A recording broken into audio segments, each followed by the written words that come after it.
Morning guys, nagluluto ako ngayon ng bigas. Ginamit ko ito guys, tinry ko guys ito. Tinry ko itong gamitin. Tingnan natin kung anong kalalabasan. First time kong gumamit ng ganyan sa buong buhay ko guys. Dala yan ng kaibigan ko, galing ibang bansa. Ito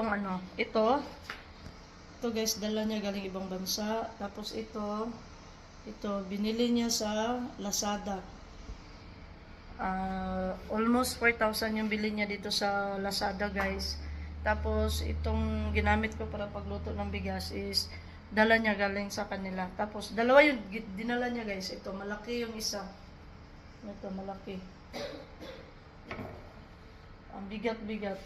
Yung isa walang wala siyang, yung takip niya ba nawala, pero iba yung dinala ng kaibigan ko guys, pero insakto naman sa kanya, fit naman sa kanya na pagtakip, kasi nawala yung niya. Saan ko ba yung nalagay? Nakalimutan ko saan ko nilagay yung niya, takip niya. Temporary na permanent yung takip. So tingnan natin guys kung anong kalalabasan ng paggamit ko nito guys. First time kong gumamit ng ito. Kasi, sabi ko, sa rice cooker ako magluluto. Ito, sa rice cooker.